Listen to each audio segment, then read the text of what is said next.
Bom, convido todos a retornarem, pois vamos dar continuidade à nossa programação com um debate direto e necessário sobre tecnologia, conectividade e baixo carbono. Chamamos de volta ao palco Cláudia Echevenguá Teixeira, líder do Núcleo de Sustentabilidade e Baixo Carbono do IPT, e Gabriel Gouveia de Jesus Souza, gerente de produtos da Huawei. Eles vão participar comigo agora. Uma salva de palmas. Eles vão participar comigo agora de uma conversa que une os dois pilares que movem o futuro: inovação e sustentabilidade. Vamos falar de indústria, energia, redes, impacto ambiental e dos caminhos reais para construir um mundo conectado e de baixas emissões. E aí, é claro, vamos colocar aqui para vocês, assim como foi ontem, no nosso primeiro dia de evento, vamos colocar um QR Code na tela, onde vocês podem escanear com o celular de vocês e colocar palavras, e a gente vai gerar uma nuvem de palavras. E dessa forma a gente começa a debater em cima dessas palavras que vocês forem colocando. Está aqui no telão, vocês já podem começar. Agora eu vou me unir aos nossos palestrantes. E enquanto isso, vocês podem, por gentileza, encaminhando as palavras que mais vocês têm dúvidas. E assim, teremos também um microfone circulante. Vocês podem, quando tiverem dúvidas, quiserem fazer um debate, uma pergunta para os nossos palestrantes, fiquem à vontade, é só levantar a mão, que a gente tem uma pessoa que pode levar o microfone até vocês, a gente escuta a dúvida de vocês, os palestrantes podem responder, dar opiniões sinceras. Bom, e vamos lá. Aqui a gente já tem aparecendo no telão? Ainda não. Vamos lá, estamos aguardando palavras. Já temos algumas, legal. Bom, vamos lá. Bom, a gente já vai falar um pouquinho sobre carbono, a gente já está vendo algumas coisas aparecendo, tecnologia, inovação, educação.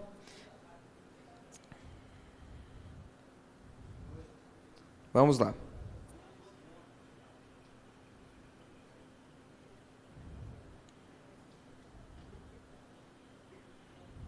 Bom, hoje a gente falou então sobre baixo carbono e conectividade. A gente já tem aqui as palavrinhas aparecendo. Eu estou aqui olhando para baixo, que a gente tem a nossa colinha das palavras que estão aqui no telão. E assim, eu queria levantar um tema bacana para os nossos dois palestrantes. Assim, onde vocês veem o ponto de encontro mais urgente entre sustentabilidade e tecnologia? Onde é o nosso ponto mais crítico hoje? Sustentabilidade e tecnologia. Bom, falando um pouco, né, sobre os desafios, né, da sustentabilidade junto com a tecnologia, é justamente na questão da segurança, tá? Seja da cibersegurança, porque cada vez mais temos visto aí, né, cyberataques, principalmente, né, em grandes empresas fornecedoras de telecomunicação ou então grandes data centers, tá? Então a cibersegurança, né, aparece aí como o primeiro desafio, né, a ser vencido para garantir, né, uma infraestrutura de telecomunicação cada vez mais segura e com mais qualidade. E falando, né, na segurança fotovoltaica, tá? Os painéis fotovoltaicos, né, eles surgiram aí como uma solução para que pessoas como eu e você consigam, né, fazer a geração da sua própria energia. Mas a gente tem que lembrar, tá, que um sistema fotovoltaico ele é um gerador de energia.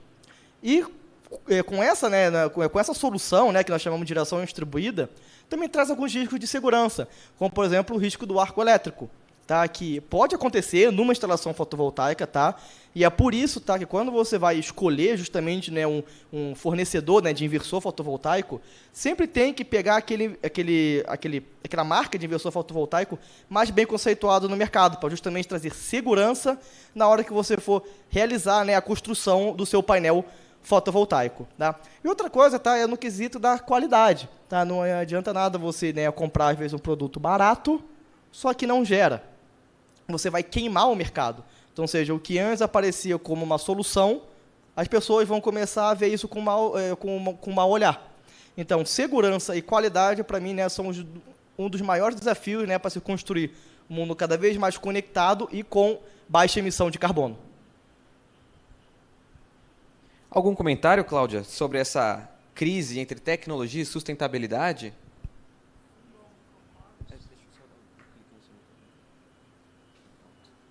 Veio um tema importante aí associado à segurança, mas eu vou puxar um outro aspecto aqui, polemizar um pouquinho. Eu acho que um grande problema é a maneira como a gente ainda entende o processo fabril. Então, tem uma expressão que a gente usa, que a gente fala do ecodesign. Para a gente desenvolver um produto, a gente tem que pensar a cadeia de impactos associados a esse produto, ainda quando ele está em projeto. Porque depois que ele já foi para o mercado, fica difícil a gente mudar. E quando a gente olha o que a gente tem em circulação na sociedade, a gente vai ver que o processo é pensado de maneira linear. Eu tenho uma história para contar para vocês muito engraçada. Tempo atrás, lá no IPT, chamaram todas as montadoras de carro, né? E, naquela época, uns 10 anos atrás, estava iniciando a discutir a PNRS, que é a Política Nacional de Resíduos Sólidos, né?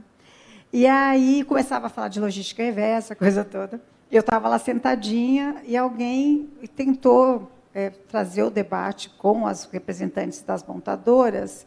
E a política tem uma oportunidade. Aí eu só ouvia lá no meio, entre eles, né? Nós somos uma montadora e não uma desmontadora. Ou seja, a gente ainda não conseguiu entender como fazer, de fato, esse círculo circular. Quer dizer, então, eu tenho que pensar, quando eu desenvolvo o produto, eu tenho que pensar, por exemplo, usar menos, tem as 10 regras do ecodesign, que eu acho bem legal para a gente pensar. Eu tenho que produzir com menos substâncias tóxicas. Então, eu preciso ter outros materiais que possam dar o mesmo desempenho e que não sejam tóxicos nem para a gente, nem para o ser vivo. A gente tem que pensar na questão de evitar, né, o que a gente chama que é obsolescência programada. Então, todo mundo aqui com celular, já sei que está todo mundo lá, eu nem sei, o meu é 13, já deve estar no 17. Então, quer dizer, tem uma vida útil ali, pode ser por causa da bateria. Então, assim, tem aí, eu acho que a maneira como a gente entende o modo de viver, a produção e a economia, eu acho que esse é o grande desafio entre tecnologia e sustentabilidade. Se a gente não entender que isso faz parte de um mesmo grupo de conceito e que, para a gente, não pode ser um apêndice, então, hoje, quando a gente fala de sustentabilidade, é um apêndice do desenvolvimento tecnológico. E, na minha opinião, tem que estar junto. Então, acho que esse é o grande desafio. Perfeito, excelente colocação, Cláudia. Houve uma discussão ontem sobre justamente essa questão dos carros elétricos, e agora, aqui no backstage, o Gabriel estava discutindo também com o pessoal sobre as baterias dos carros elétricos. E, assim, hoje isso ainda não é muito... Já começou uma discussão, certo? Já começou um debate sobre isso, mas eu queria entender o que vocês entendem sobre o ciclo de vida da bateria, qual que é a expectativa, o que vai acontecer com isso, as baterias, onde elas vão ser descartadas, elas podem ser reaproveitadas, podem servir de capacitores para poder absorver energia, mesmo que elas não consigam entregar mais a potência necessária. O que esperar dessas baterias de carros elétricos, que é a nova tendência nesse momento? Bom, falando não só da parte de baterias de carros elétricos, tá, mas também falando um pouco sobre as baterias de outras aplicações, como, por exemplo, aplicações solares, vai existir o quê?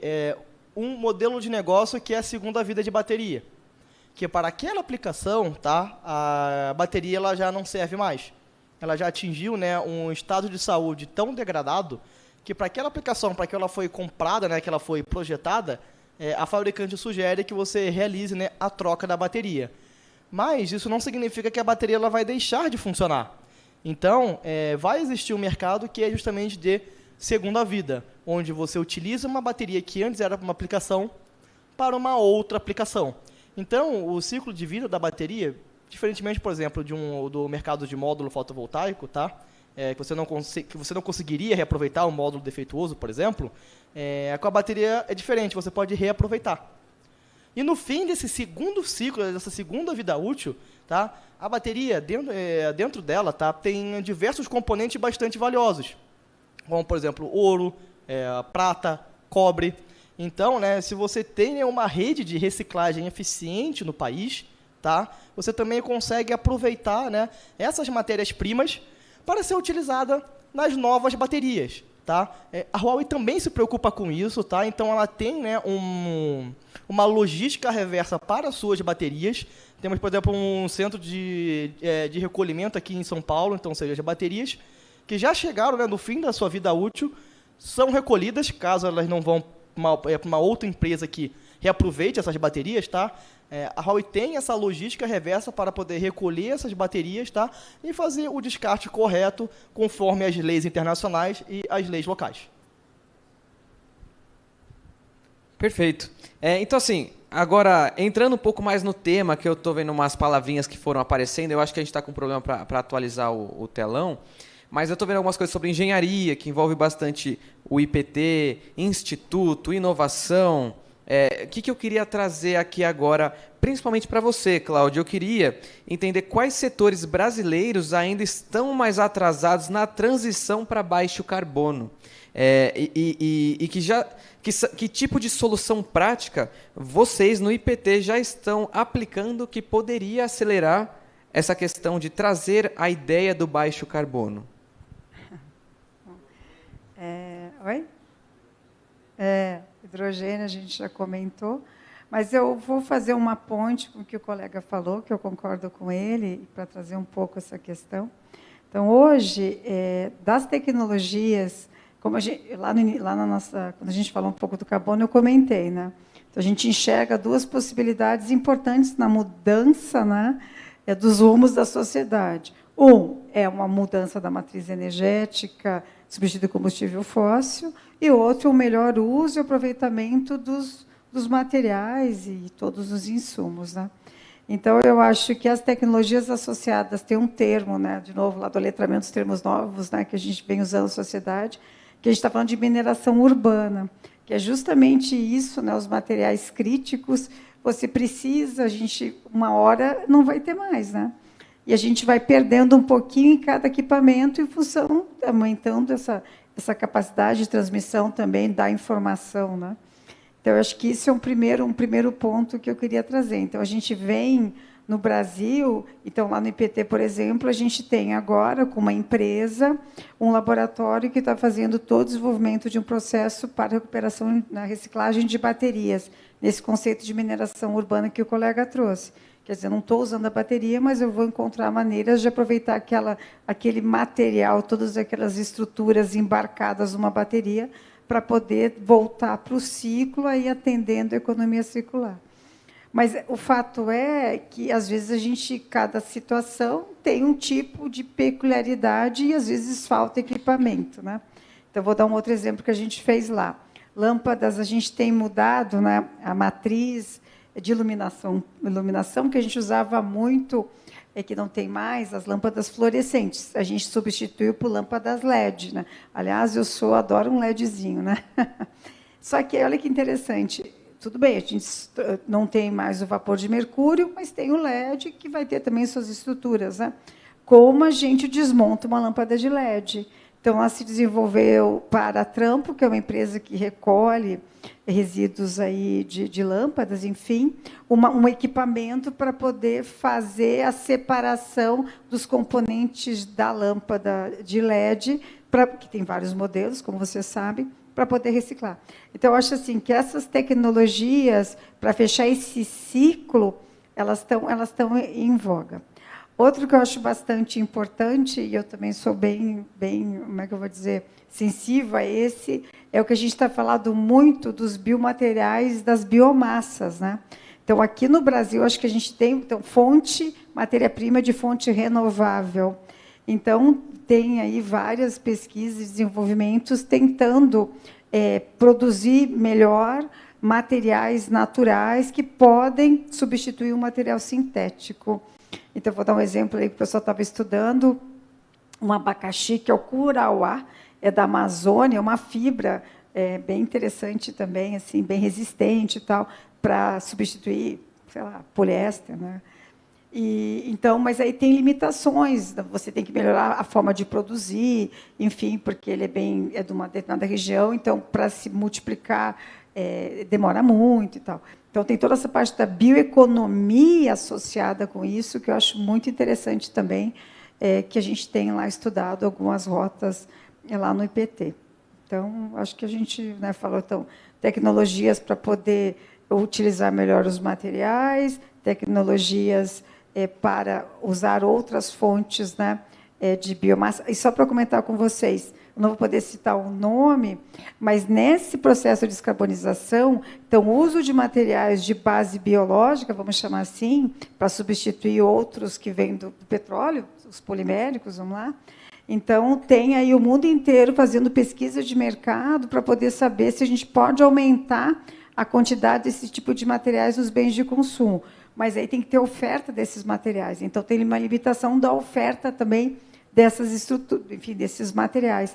Então, tem todo aí um ponto importante. Aí, para fechar, eu acho que as tecnologias digitais, que a gente está nessa onda, está todo mundo agora curto, né, usando o GPT da vida.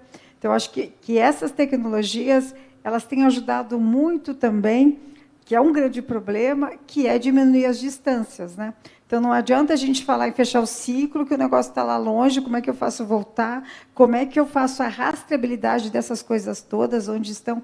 Então, eu acho assim, que a transformação digital tem dado e também para diminuir o desperdício, apesar da polêmica se substituir ou não o trabalho, né, manual, enfim, o homem, aí, o trabalho feito, né, pelo ser humano.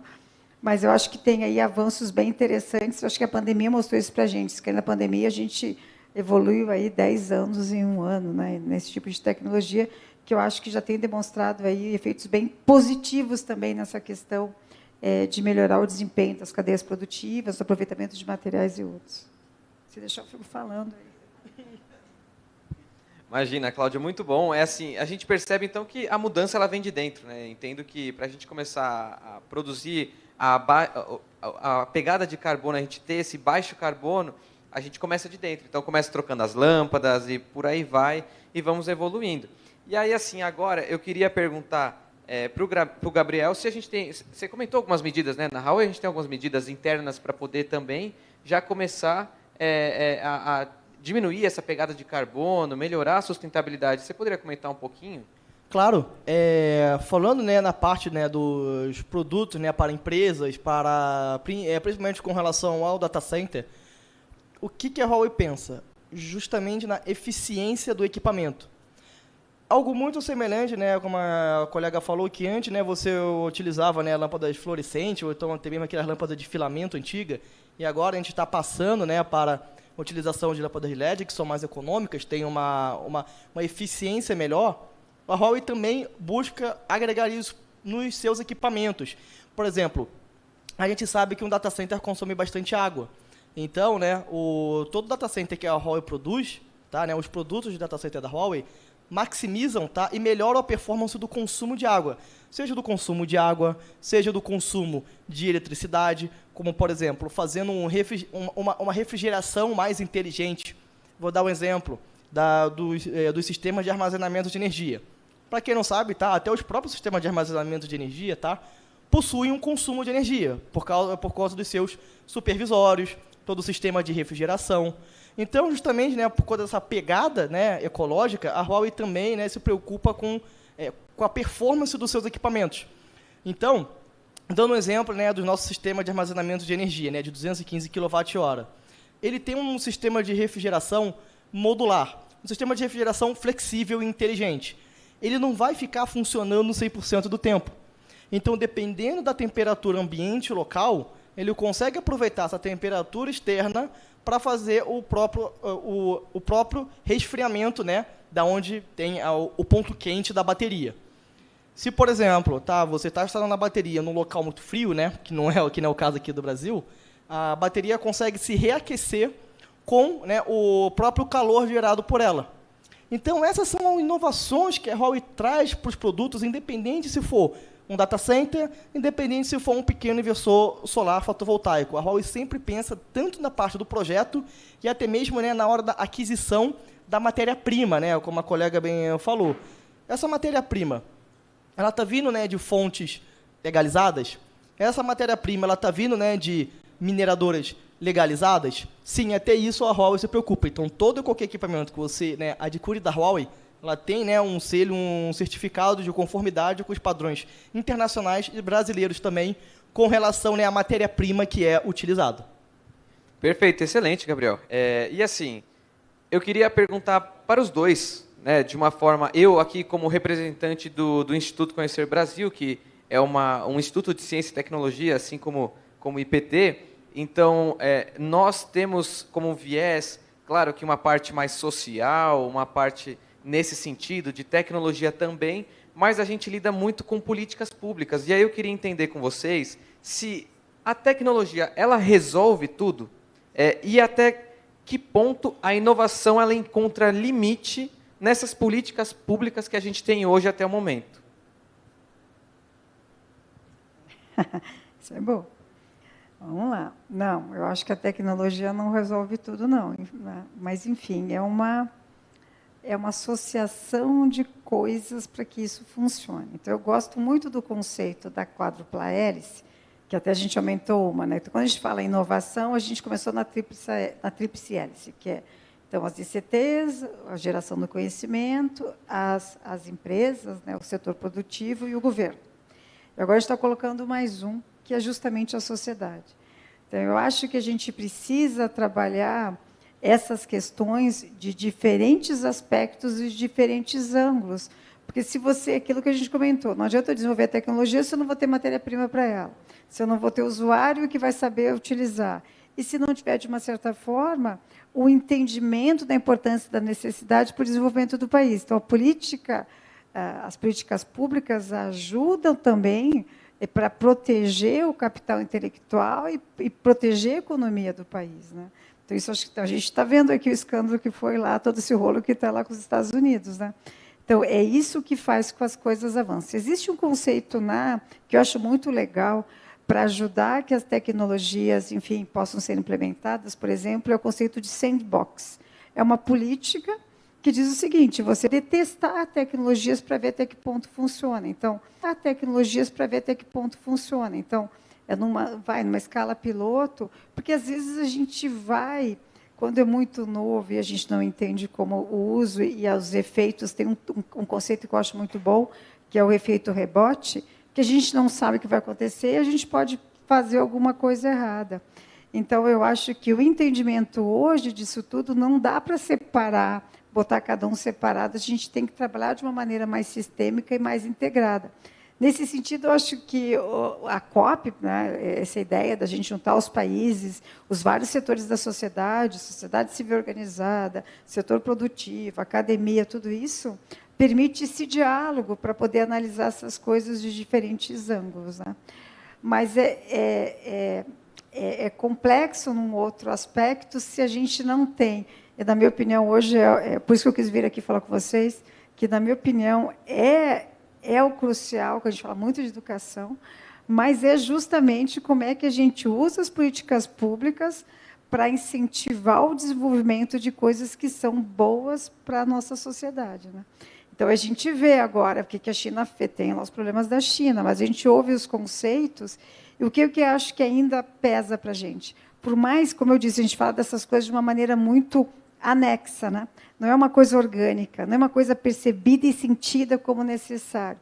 Aí, nesse sentido, eu acho que o campeão disso, a gente fala muito da cultura japonesa, mas lá tem limitações geográficas de falta de matéria-prima. Então, o comportamento da sociedade, quando pensa, sei lá, de alguma coisa, esse viés, né, da economia, da limpeza, da organização, dessas preocupações com os impactos ambientais, ela vem no sentimento. Por quê?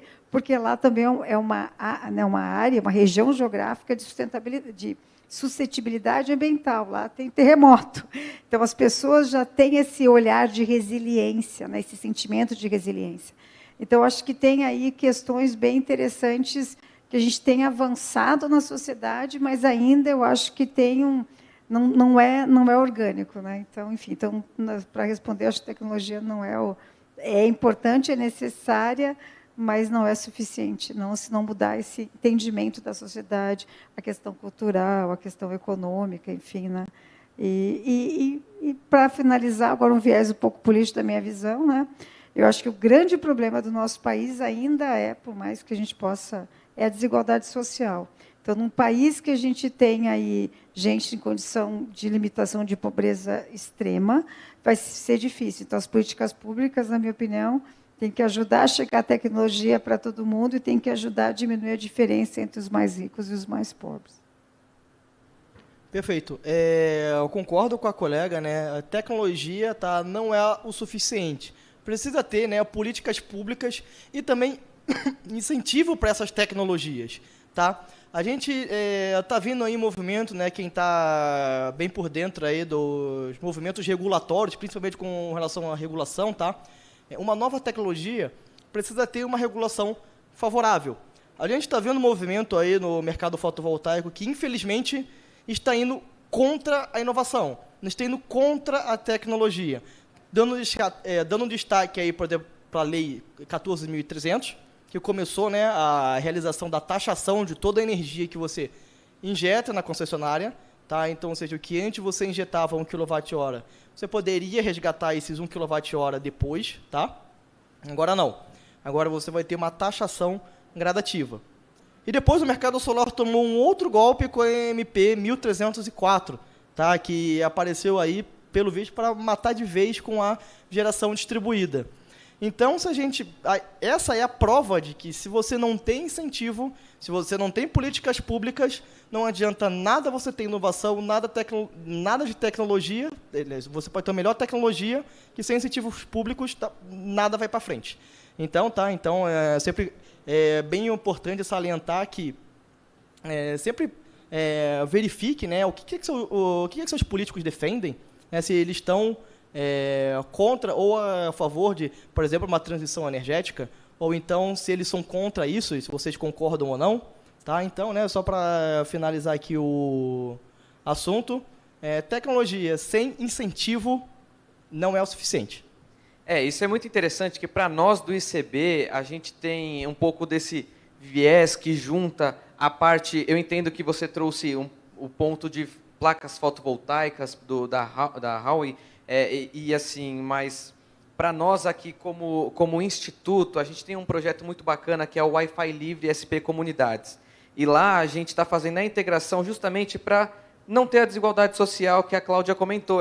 A ideia é justamente democratizar acesso e, assim, como eu expliquei ontem na abertura, nós somos, como instituto, facilitadores da entrada de tecnologia para as pessoas que são mais carentes de informação, para as pessoas que... Porque, assim, hoje, como eu comentei ontem, se você quer remover essa desigualdade social, para você poder agendar no Poupa Tempo alguma coisa, você tem que baixar o aplicativo. Se você não tem acesso à internet, à conectividade, aí você continua mantendo a desigualdade social. Então, assim, a gente tem um limite. E, para isso, nesse sentido, existem algumas políticas públicas que estão tentando avançar. No nosso caso, a gente tem o projeto Wi-Fi Livre SP Comunidades, que a gente está tentando remover essa desigualdade.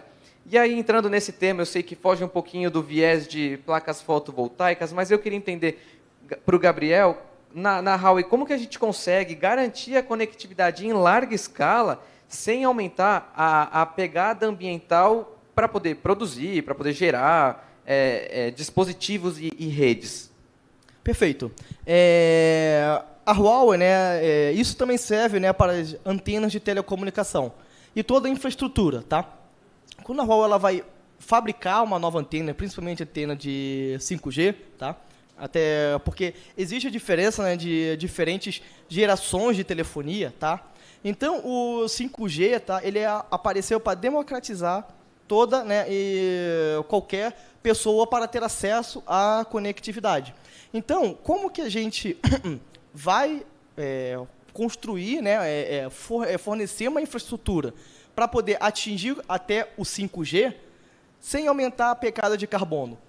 Justamente, né, na eficiência dos equipamentos produzidos.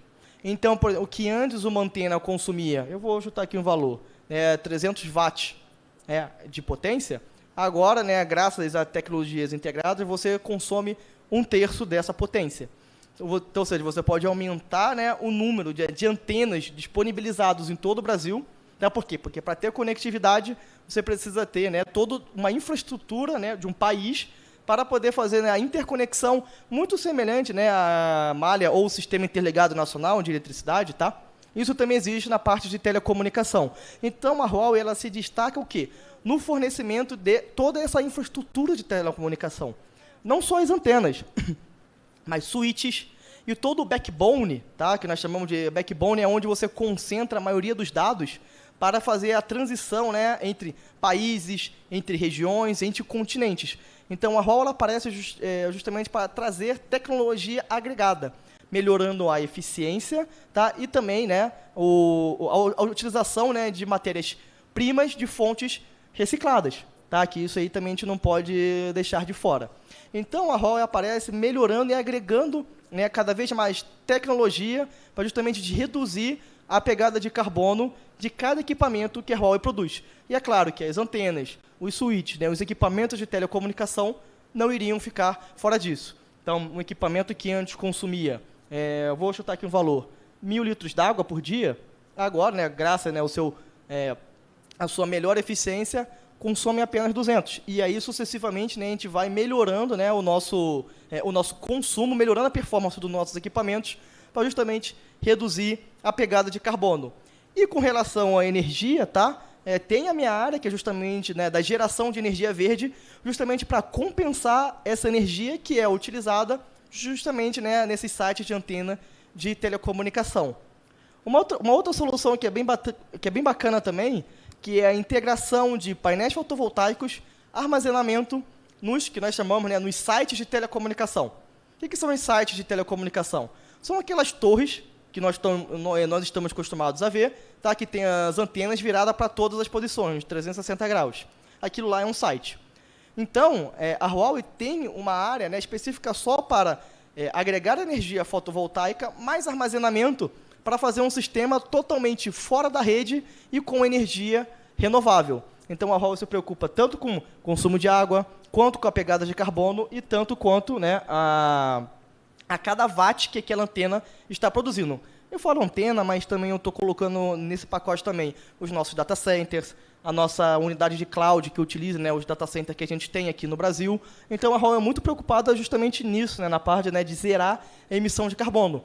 E essa é a missão da Huawei, construir um mundo conectado e com zero emissão de carbono. Perfeito, excelente.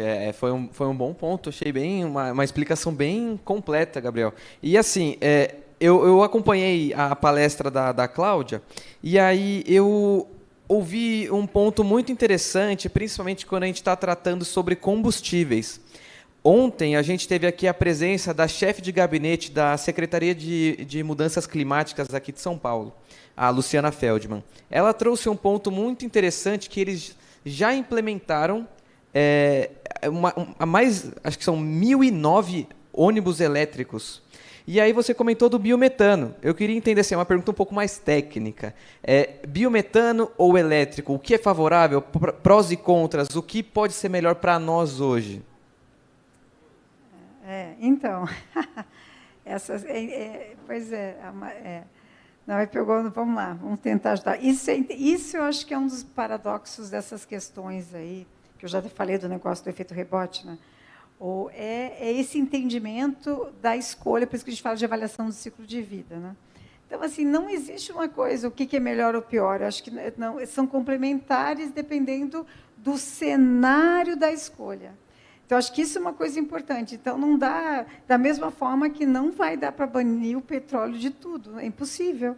Então, assim, eu acho que tem que ter esse entendimento, essa avaliação, que a gente chama avaliação de multicritérios, mas uma coisa mais a longo prazo, e o entendimento, né, dessas avaliações num determinado cenário. Então, não dá para dizer que para São Paulo é um jeito, para outro pode ser completamente diferente, dependendo do cenário que se tem. E do usuário, e várias outras coisas, né? Agora, eu acho, né, eu já falei isso, vou repetir, considerando o nosso país, a riqueza em biomassa, a gente é produtor do agronegócio, então, o biometano, tem lá, a gente falou dos aterros antes, então, o biometano é algo que pode ser produção nacional. Então, isso, se vocês me perguntarem de novo aqui as minhas polemizações aqui no negócio, a gente só fica importando, a gente continua vendendo commodity e comprando tecnologia embarcada. Então, assim, vamos desenvolver tecnologia nacional aqui na nossa realidade, para os nossos produtos, com a nossa cadeia, entendeu? Então, isso eu acredito, e na minha visão, como eu falei, da bioeconomia é a bola da vez para o Brasil. Essa é a minha visão. Por isso que eu acho que o biometano é um bom exemplo aqui para a gente. Muito bom, excelente ponto. Isso era uma dúvida sincera minha, porque eu entendo assim, biometano é uma retirada que você tem que fazer da extração me corrija se eu estiver errado, acho que é cana-de-açúcar, biometano. Não, então vamos lá. Pensa assim, na verdade é um processo biotecnológico, vamos chamar assim, que a gente pode usar diferentes biomassas como insumo, inclusive o aterro. Então, hoje, qualquer cadeia produtiva, então, por exemplo, a da laranja já está utilizando, a da mandioca. Então, tem vários processos e você pode construir essas, né, essas. Outra coisa importante que a gente tem falado muito também no baixo carbono é a gente parar de pensar em grandes estruturas e começar a fazer a coisa mais regionalizada, justamente para diminuir distâncias e atender populações que vão se movimentar menos. Então, diminuir a movimentação também é uma coisa que vai ajudar nisso. Mas, na verdade, a produção do biometano pode vir de diferentes biomassas e diferentes cadeias. Então, hoje, no Brasil, a mais importante, que já tem capacidade instalada, está associada com a cana-de-açúcar, porque você tem lá, enfim, alguns subprodutos da cana-de-açúcar. Perfeito. Por que eu trouxe esse ponto da cana-de-açúcar? Porque hoje a gente tem bastante do etanol produzido. E aí a gente pode fazer essa troca. E a gente tem muito ganho com isso. E aí, então, por conta desse fator, eu sei que a gente tem um processo que é um ganha-ganha. Ao mesmo tempo que eu produzo combustível, eu devolvo algo para a natureza, certo? Isso, mas você, na minha opinião, eu acho que a gente tem aí um potencial. De novo, eu estou falando capacidade instalada nacional, né, no desenvolvimento das cadeias nacionais, como é o álcool, né? Então, eu acho assim que o biometano também pode entrar, né, que já tem, né, a gente tem aí o aproveitamento, a gente usa lá o óleo de cozinha, ali a gente está produzindo biodiesel. Ao invés da gente ir lá pegar oleaginosa, a gente já pega o óleo de cozinha, que era jogado no coisa, e está ajudando a fechar, porque você diminui um elo dessa cadeia, você não tem mais que produzir, é aquilo que ia ser descartado, você está colocando de novo nos processos. Então, eu acho que isso é muito interessante aqui no Brasil, que eu acho que a gente tem que desenvolver cada vez mais. Mas, se vocês me perguntarem o que eu estou procurando no mercado, eu queria um híbrido flex, eu queria um carro um elétrico com etanol. Né? Então, por exemplo, né, então, acho que está agora falando, então o etanol é nosso, acho que a gente já tem, por que não ter um carro etanol? Por que ainda não tem, não sei, mas eu só estou comentando que eu acho que a gente pode ter a oportunidade de fazer novas inovações aqui para a nossa realidade. Legal. E assim, fugindo um pouquinho desse tema que a gente está tratando, eu quero voltar um pouco, a gente estava comentando sobre algumas coisas que geram esses gastos, essas pegadas de carbono, esses gastos energéticos, e aí é um tema um pouco mais fora da instituição de vocês, é um pouco fora da Huawei, um pouco fora do IPT.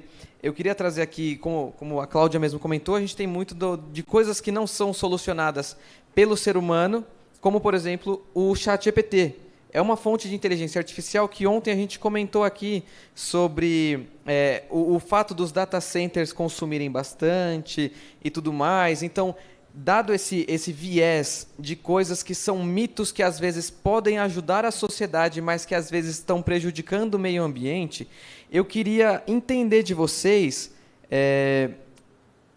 o que vocês entendem sobre, um exemplo, o que vocês entendem sobre mitos que dizem ser bons para o meio ambiente, mas que podem muitas vezes ser prejudiciais, como, por exemplo, as novas IA generativas. Posso? Vamos lá. Enfim, é meio complexo assim, algumas coisas. Eu acho que, de novo, né? Às vezes não dá para botar bom ou mal, assim, as coisas é tênue às vezes as separações. O que eu entendo? Não entendo nada de IA, mas eu tenho meus colegas que entendem o que eles me ensinaram. Primeiro, a gente tem que educar o usuário. Eu morri de rir, porque me disseram o seguinte, né? Eu disse, fiz tudo errado. Vou contar essa piadinha que ela é boa. Aí me disseram assim, que a gente tem que ter muito cuidado do que a gente fala, porque a inteligência artificial, essa tecnologia embarcada, ela aprende com o usuário, que somos nós, né? E que a gente pode, talvez, botar um viés ruim, né? Racista na IA, alguma coisa. E até falta de educação. Então, toda vez que eu entrava no GPT para fazer alguma coisa, eu dizia, por favor, né? Por favor, pararás. Bom, vou educar a IA, né? Vai ser... Aí o pessoal começou a rir e disse, Cláudia, não faça essa besteira, porque o que o pessoal tem falado é da computação verde. Na verdade, você tem que fazer um trabalho ali, que às vezes você faz um desenvolvimento super, que aquela função que você precisa não precisa de todo aquele desenvolvimento tecnológico da coisa, né? Pode ser um algoritmo muito mais simples. Então, a computação verde está vindo para poder ver para aquela função que tipo, não precisa de um blockchain, pode ser uma coisa mais simples. Então, tem o pessoal estudando isso, como usar de maneira mais racional essas tecnologias em função do tipo não matar um mosquito com um canhão, entendeu? Então, acho que isso tem sido uma lógica bacana, quer dizer, vou estar tentando ver uma maneira de usar a coisa, né, para fins mais nobres, né? E aí, só para pegando um pouco nisso, eu acho que tem aí o que a gente falou, e eu acho que isso é um paradoxo também nesse movimento, e claro, eu gosto da tecnologia, eu acho que isso nos ajuda a melhorar a qualidade de vida, nós estamos vivendo mais na medicina, tudo isso, mas a gente precisa também refletir até que ponto essa tecnologia não precisa de limites, né? Então, a gente viu todo esse rolo aí dessas plataformas, né? Como é que a gente faz, porque não tem controle, todo mundo bota o que quer e pode não fazer um regramento ou não. Então, acho que a sociedade ela vai agora se educando também com essas novidades, né? Mas, assim, tem muita coisa, eu sempre vejo, tem muita coisa boa que está diminuindo distâncias, está melhorando esse outro conceito, que eu gosto muito dos conceitos, né? Que é a inclusão digital. Sim, isso salva vidas também, então, acho que tem que dar acessibilidade dessas coisas para facilitar a vida de todo mundo, né? Então, acho que isso é importante, diminuir as desigualdades. Então, eu acho que é tudo um bom senso, mas é essa cultura, essa maneira da gente se educar. E eu acho que tem muitas fontes para a gente ficar cada vez mais mal educado. Então, acho que a gente tem que prestar atenção nisso, né? No bom uso de tudo, né? E, sobretudo, o respeito aos cidadãos, né? Cada um de nós. E eu acho interessante, né, pegando um pouco no gancho que a nossa amiga falou, né? Tecnologia, né, e inovação sempre tem que vir sempre com uma moderação, certo? Senão você vai acabar enchendo, né, essas novas IAs, né, com viés negativo. E não só IAs, tá? Se a gente deixa, né, na mão da máquina fazer todas as principais funções que antes eram feitas por ser humano sem ter uma supervisão, isso é um erro crítico. Porque a máquina ela também é suscetível a erros. Então, basta, né, um erro no script, um erro de programação, que você pode colocar em risco toda uma infraestrutura de um país. Então, é sempre bom, né, terem moderadores, né, especialistas, né, por trás para poder validar aquilo que a máquina está fazendo. O ChatGPT é bom, auxilia muito as nossas vidas, mas é sempre bom, né, ter, né, um acompanhamento profissional, né, por detrás. Eu até vou compartilhar uma história engraçada que eu já vi gente utilizando o ChatGPT para fazer dietas, né? Tipo, ao invés de se consultar com o nutricionista, eles perguntam para o ChatGPT o que fazer. Gente, o ChatGPT ajuda, mas ele não é o profissional. Você pode levar a sugestão dele para um profissional poder avaliar, mas você não vai substituir totalmente. Você está, inclusive, podendo colocar sua saúde em risco. Isso daí porque eu vi que era de nutrição, dieta. Mas quantas pessoas também não devem perguntar, por exemplo, quantos miligramas eu devo tomar de um certo remédio? Como é que eu me curo de tal doença? Perguntando só para o ChatGPT. Então, é o que eu falo, tecnologia ajuda, mas tem que ter uma moderação, tem que ter sempre, né, um expert ali por trás, para poder justamente validar aquilo que a ferramenta está falando para a gente, certo? Perfeito. E, assim, eu queria entender agora, pegar um ponto de vocês, que se vocês pudessem implementar uma única solução, eu sei que é difícil, mas imaginem uma única solução tecnológica no Brasil inteiro para reduzir as emissões. Que solução vocês implementariam? Uma só, a melhor que vem na cabeça de vocês.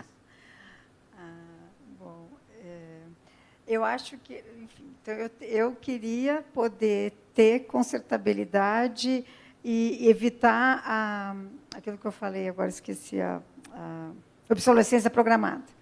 Quer dizer, eu queria que todos os produtos pudessem viver o máximo possível dessa escolha. Se eu quiser usar uma carcaça de 20 anos atrás e ter a minha bateria que eu posso repor, eu acho que seria bom. Então, tem que ter um regramento para a gente aumentar a vida útil de todos os produtos.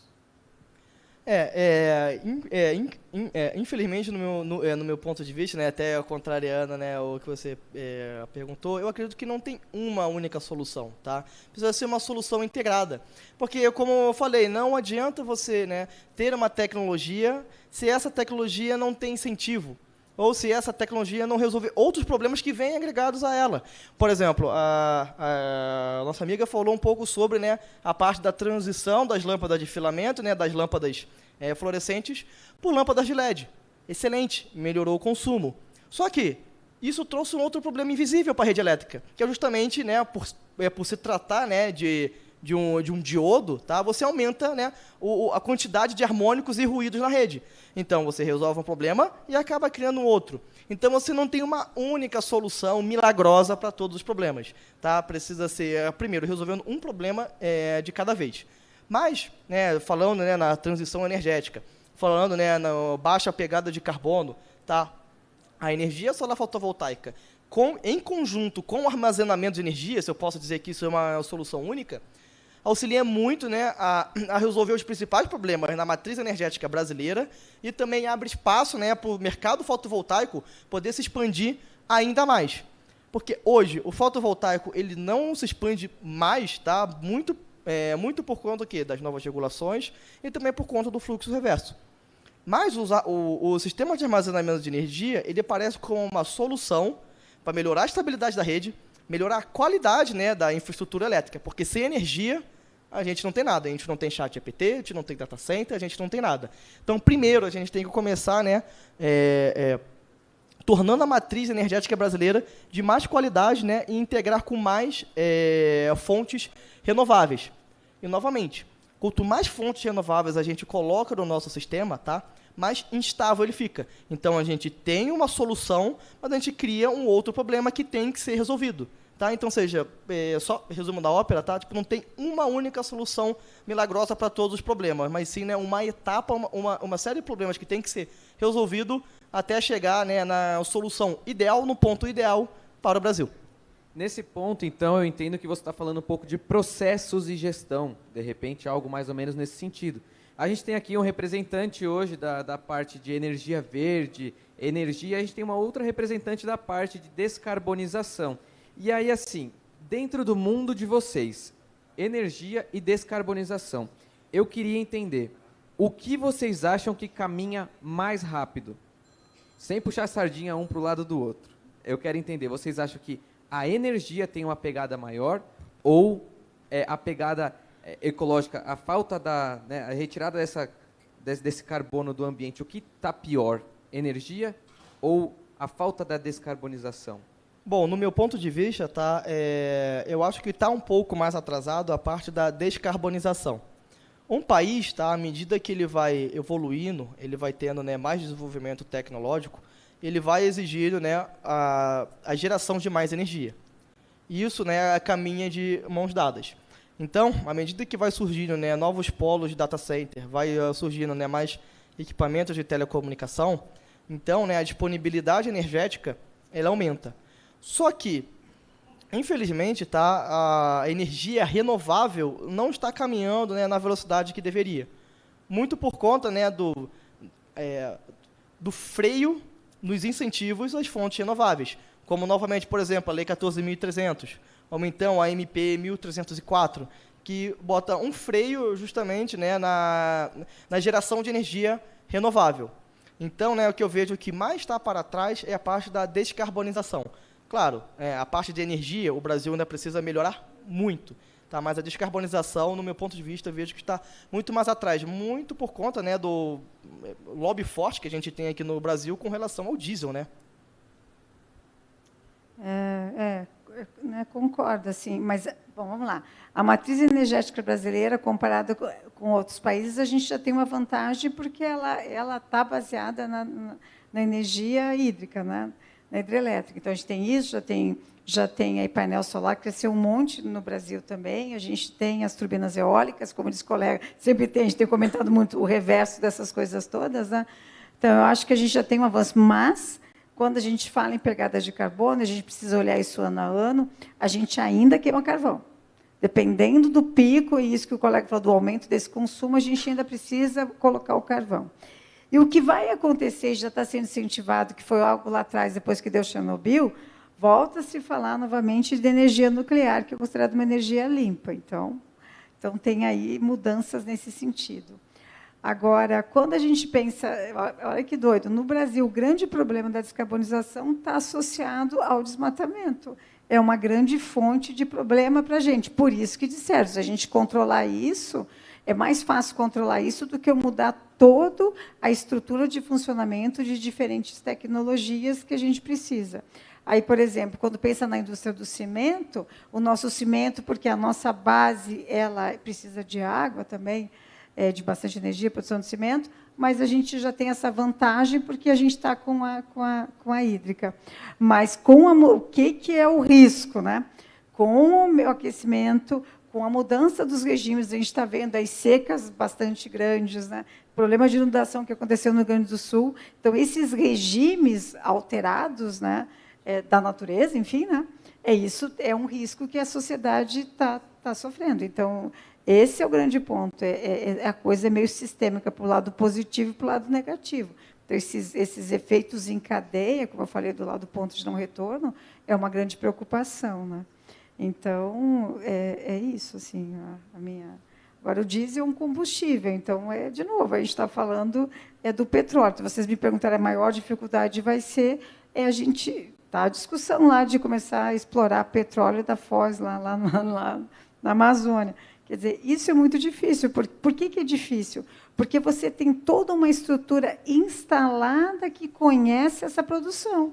Você tem profissionais que já estão capacitados, você já tem tecnologia super high-tech para fazer exploração até em grandes profundidades. Então, isso está tudo pronto. Então, agora, você começar do zero, coisas que ainda não existem, por isso que a gente está falando de inovação, são tecnologias disruptivas, é toda uma curva de aprendizagem de novo. Então, precisa de incentivo, precisa de política pública, precisa de conhecimento. Então, mas eu acho que a desmaterialização é impulsionada pela transformação digital, é um ponto bem forte. E não vou muito longe, uma coisa bem simples das nossas casas, que a gente nem percebeu. Ninguém mais tem aquelas coisas, aquelas televisões que a gente comprava para ver filme. Hoje é tudo lá, a gente compra streaming, Netflix, não sei o que lá, paga um pouquinho, pega lá um canal, e isso que é um canal digital. Ninguém mais compra TV daquelas outros tipos, que custava super cara. Né? TV de tubo?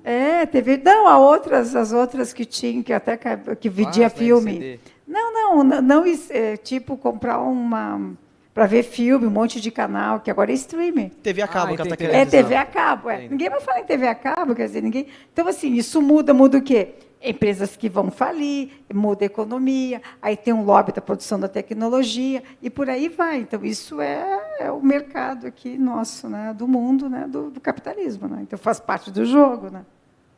Sensacional, Cláudia. Assim, você trouxe uma palavra muito importante, foi a disrupção, que está aqui, inclusive, no nosso quadro. E, aproveitando o quadro, a gente tem uma palavra água.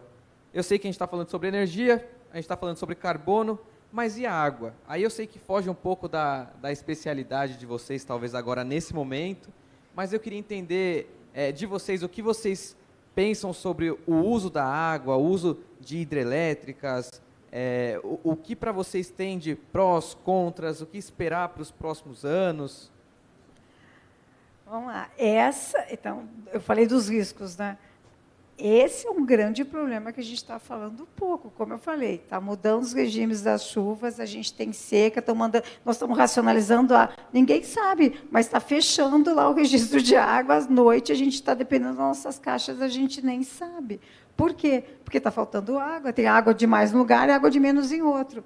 Então, isso é um grande problema. E aí a gente fala do uso da água subterrânea, mas a água pode ser um grande fator de limitação de qualidade de vida no futuro se a gente não olhar com mais cuidado, e, de novo, é aquilo que eu falei, é nós, como cidadãos, e mudar a mentalidade do consumo exacerbado. A gente desperdiça tudo nessa sociedade. A gente desperdiça água, a gente desperdiça energia, material. A gente bota quilos de comida fora, porque a gente não gostou, jogou fora. Então, quer dizer, a gente tem uma mentalidade do consumo e do descarte, bota fora. Então, essa mudança, que, na minha opinião, é uma mudança cultural, de entendimento do relacionamento com a natureza, que a gente precisa fazer. E está longe disso, está longe disso. Então, hoje, ao invés de a gente ir para a natureza, a gente está cada vez mais lá, a gente almoça, cada um no seu celular, ou janta, ou vai. Então, assim, tem aí algumas coisas que a gente tem que repensar um pouco a sociedade. Então, eu acho que eu estou um pouco nesse meu olhar, assim, um pouco mais de humanização da sociedade, aqui, desculpe o termo. E assim, é interessante pensar que a água, ela é, do que o pessoal comenta bastante, tem um número bem comum que as pessoas dizem que 1% de toda a água do mundo é potável. Só tem 1%, 99% o restante do nosso globo terrestre é água salgada. E assim, se a gente quiser depois no futuro usar essa água que, de repente, a gente poluiu a água potável, a gente vai entrar no processo de dessalinização e, por consequência disso, processos, gestão, a gente entra naquela onda que uma coisa leva a outra, e aí, por conta disso, a gente acaba, de repente, entrando numa nova onda. Para fazer o processo de dessalinização, a gente vai gastar mais outros recursos e por aí vai. Então, vai bem de encontro com o que o Gabriel disse. Então, para a gente chegar, né, nessa parte da dessalinização, é muito mais custoso do que a gente justamente economizar água, certo? E parece que não, mas toda vez que a gente está utilizando o ChatGPT para poder fazer aquela pergunta ou pedir para o ChatGPT fazer o seu trabalho de casa, é muita água que você está utilizando ali, né, para ele poder dar uma resposta para vocês. Então, você precisa exigir, né, políticas públicas justamente para que os data centers, né, que forem instalados não consumam tanta água. Porque, caso você não saiba, aquele streaming que você assiste, aquele filme online que você assiste, que você não tem mais o aparelho ali, ele está sendo streamado de algum lugar. Existe um equipamento físico ali, que chama de data center. Tá? Então, a gente tem que cobrar, né, soluções cada vez mais eficientes, energéticas e também de consumo de água. Porque hoje, né, acho que, se eu não me engano, a unidade de negócio de data center consome tanta água quanto, né, o agronegócio. Então, a gente tem, né, assim como no agronegócio, a gente tem, né, as evoluções tecnológicas, que antes, né, você tinha aqueles grandes pivôs de irrigação. Agora a gente tem, né, uma economia muito maior de água com uma outra maneira de se irrigar. O mesmo tem que acontecer, né, justamente, né, nas unidades de negócio, né, nas indústrias que mais consomem água. Porque não adianta nada a gente tentar descobrir, né, novas fontes de água se a gente não melhorar, né, a nossa eficiência. A gente vai simplesmente esgotar cedo ou tarde. E daqui a pouco a água vai ser tão raro, ou se bobear mais raro, do que encontrar petróleo. Perfeito, excelente ponto. E assim, então agora, para a gente ir caminhando para o final do nosso debate, eu queria uma opinião, um ponto de vocês, pensando o que tem que acontecer agora e não em 2030 para a gente começar a mudar o jogo. Eu tenho falado disso, eu acho que, de novo, entendimento que a mudança depende de nós todos. Não é só da indústria, não é só da política, é da sociedade como um todo. É a gente trazer isso. Eu sempre ouço dos meus amigos políticos que eles dizem o seguinte, que questões ambientais não ganham eleição. Porque a gente não, como sociedade, a gente não entende isso como um fator limitante, como uma preocupação que não diz respeito às nossas vidas. Que a gente está falando aqui, gastar água por nada, energia, a gente desperdiça um monte, né? Enfim. Então, acho que esse é um ponto importante. Então, acho que a gente tem que ter um entendimento, que nem eu dei o exemplo do Japão, seja algo que está arraigado na nossa cultura, no nosso entendimento de sociedade, e que isso a gente vai fazer naturalmente. É uma preocupação intrínseca nossa, essas questões aí associadas à qualidade de vida e ao meio ambiente. Perfeito. A gente chegou aqui numa conversa bem interessante, né, Cláudia? Eu acho que esses pontos que você trouxe sobre o ser humano, parece que, principalmente do seu entendimento, é o que mais preocupa. A mudança tem que vir de nós. E a gente veio comentando que a mudança vem de dentro, acontece dentro das organizações, até mesmo de nós mesmos, né? Agora eu queria uma opinião sua, Gabriel. O que a gente pode fazer para mudar o jogo antes de 2030? Então, políticas públicas que incentivem as fontes renováveis, tá? Justamente, né, para não ir contra o aparecimento de cada vez mais, né, de usinas renováveis. Então, por exemplo, leis como 14.300, MP 1304, tá? Elas jogam contra, né, o aparecimento de cada vez mais de fontes renováveis. E quando falo política de incentivo de fontes renováveis, tá, eu também estou me referindo à parte do armazenamento de energia também. Por quê? Porque, como eu falei, quando você tem uma maior penetração de fontes renováveis no sistema interligado brasileiro, você cria um outro problema, que a rede elétrica fica mais instável. Então, para poder resolver esse problema, aparece justamente, né, o sistema de armazenamento de energia. Então, ter mais políticas públicas incentivando, né, as fontes renováveis, como, por exemplo, as solares fotovoltaicas e também, né, o armazenamento de energia, né? A mudança tem que vir da política e chegar até nós. Então, não adianta nada nós tentarmos fazer a diferença se os políticos estão indo contra. Perfeito. Bom, a gente vai chegando ao fim do nosso diálogo. E assim, Gabriel, te agradeço muito pela palestra, pelo seu tempo dedicado nesse debate.